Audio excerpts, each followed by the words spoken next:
de Limeira fora, tinha que ganhar. Ganha em casa do América e vamos para o primeiro derby na quinta rodada.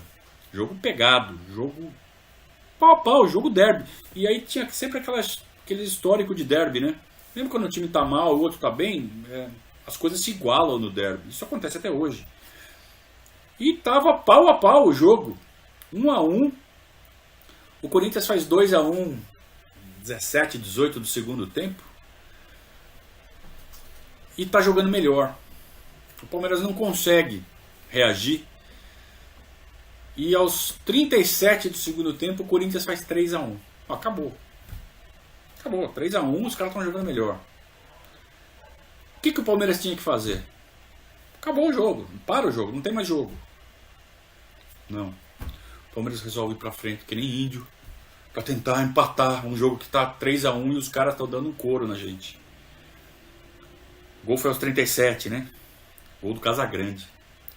Aos 38, 4-1. Aos 40, 5-1. Todos os gols, esses três, saem do lado direito do ataque do Corinthians, do lado esquerdo da nossa defesa, o Jaime Boni. Tomando uma atrás da outra, né? Era o Jaime Boni ainda? Era o Jaime Boni. Uma festa em cima do Jaime Boni. O Jaime Boni, lembram? No começo do ano de 81 era cotado para a seleção. Grande lateral esquerdo. O Palmeiras vendeu o Pedrinho, o Jaime Boni era titular.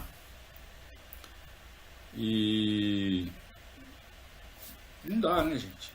Não dá. 5-1 pro Corinthians. A goleada do ano. Vocês pensam que é essa, né? Não, tem outra. O Palmeiras até ganha da Ponte Preta no jogo seguinte, mas é insuficiente para segurar o Fedato. O Fedato pede demissão. Devia ter sido demitido, né? E o Palmeiras está sem técnico. O Palmeiras recorre ao Muracy Santana, que é o preparador físico. O Muracy Santana fica como técnico do Palmeiras por 5 rodadas. O Palmeiras ganha do 15 de Jaú no primeiro jogo do Muracy, mas aí perde da Portuguesa, empata em casa com a Francana, empata com o Guarani, ganha da Ferroviária em casa, mas já está para trás, já ficou para trás. Tinha tido maus resultados no começo, toma de 5 do Corinthians, aí tem esse perde-ganha, já ficou para trás. Até que o Palmeiras contrata um técnico com maiúsculo, né? Seu Rubens Francisco Minelli. O Palmeiras contrata o Rubens Minelli e dispensa o Célio. Caiu a ficha, o Célio não serve. E além do seu Minelli, o Palmeiras contrata um centroavante. Centroavante com C maiúsculo, ou com B maiúsculo, Baltazar. Baltazar é o cara que fez o gol do título do Grêmio no Campeonato Brasileiro de 81, né? Em cima do São Paulo no Morumbi. Então no ano anterior, né, quem era o campeão brasileiro era o Grêmio. E o Grêmio ganhou o título no Morumbi em cima do São Paulo, gol do Baltazar, na gaveta do Valdir Pérez. E o Palmeiras traz o Baltazar. Esperança, né? Começa a reforçar o time. Então você já tem o Jorginho jogando muito bem, sempre jogando bem. Você tem o Luiz Pereira, você tem o Gilmar, que é um bom goleiro. Montando o time devagarzinho. O Enéas, né? O grande Enéas. Os grandes jogadores da história da Portuguesa, que o Palmeiras trouxe de volta do Bolonha da Itália. Você tinha uma bala, o Rocha era um bom volante. Então vamos lá, Gilmar, Luiz Pereira, Rocha, Enéas, Jorginho, Baltazar. É uma bela espinha dorsal. Dá para brincar. São de umas peças ali, outra, uma aqui, outra ali. Mas já começa a montar uma espinha dorsal de um time. O Palmeiras já está sem chance no primeiro turno, segue jogando. Vem o clássico contra o São Paulo, aí uma cabeceava muito bem, era ótimo cabeceador, fez um golaço de cabeça. O Aragonês fez o segundo, um chutão da entrada da área, jogada de velocidade. O Palmeiras ganha de 2-0 e o Serginho no final do jogo troca a camisa com o Luiz Pereira não veste. O Serginho pega a camisa do Luiz Pereira, veste e dá uma volta olímpica. O Serginho com a camisa do Palmeiras, tem a imagem registrada. é muito legal, era muito legal, anos 80. Se não fosse pelos resultados do Palmeiras, mas era uma delícia o futebol da época. Acompanhar o futebol na época, era muito raiz, né? Não é à toa que tem esse conceito do raiz, Nutella, porque era muito legal. Nos anos 90 também foi muito legal, foram muito legais, mas era especial. Os anos 80 foram especiais, pena que o Palmeiras tinha times tão ruins. Segue o primeiro turno, o Palmeiras vai se mantendo, termina em quinto lugar, 8 vitórias, 5 empates, 6 derrotas, campanha fraca, né? Perde do Santos no clássico do primeiro turno, e como eu disse, zera e começa o segundo turno. Claro que ainda tem uma classificação geral que ela vai ser importante para a classificação para o Campeonato Brasileiro de 83. Então você segue também somando os pontos do primeiro e do segundo turno para a classificação geral. Mas para efeito de decidir o campeão, zerou, todo mundo zerado, começa de novo o segundo turno. E o Palmeiras, já com o seu Minelli, mandou embora o Osni, que era um pontinha direita ali que tinha vindo do Botafogo, de Ribeirão, né? Não resolveu. Com essas contratações novas para o ataque, ele acabou perdendo muito espaço. Libera o Osni. Estreia com essa palavra.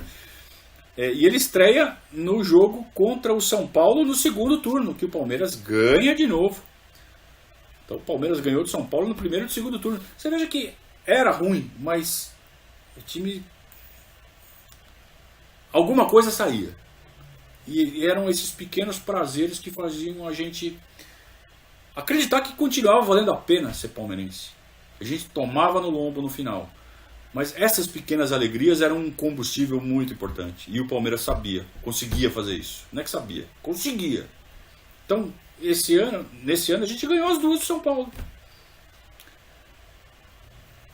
Empata sem gols com o Corinthians no segundo turno. Ganha de 4-3 do 15 de Jaú. Sabe aquelas partidas épicas? Mas é o 15 de Jaú. Vai empatando uma sequência de 4 empates contra times pequenos, né? Empata com a Ponte Preta. Ponte Preta era grande, né? Semi-grande na época. Mas aí empata com o São Bento, empata com o Botinha, empata com a Ameriquinha. E já tá ficando para trás de novo. Já não vai ser campeão do turno. A gente já sabe que não vai ser campeão do turno. Já começa a dispensar. Já começa a pensar em 83. Então o Palmeiras dispensa o Reginaldo, que tinha vindo do Marília, centroavante. O Baltazar estava fazendo o gol. Dispensa o Reginaldo. Dispensou o Deda, que era um menino da base que fazia a zaga. E o Palmeiras vai jogar com o Santos, o último clássico do ano, praticamente sem chances matemáticas. Ainda tinha 5 jogos pela frente, 10 pontos em jogo. Mas o Palmeiras estava 6 pontos atrás, 7 pontos atrás. Então tinha que acontecer muita coisa, ganhar todos, torcer pro São Paulo, que estava liderando o turno, perder um monte de jogo. E o Palmeiras vai então para essa reta final. Se quiser alguma coisa, ainda tem que ganhar do Santos. Nesse jogo,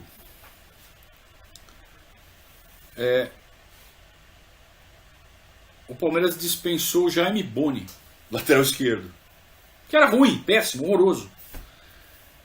Só que não tinha lateral esquerdo, tinha o Vargas. O seu Minelli não botava fé no Vargas, que era o menino da base.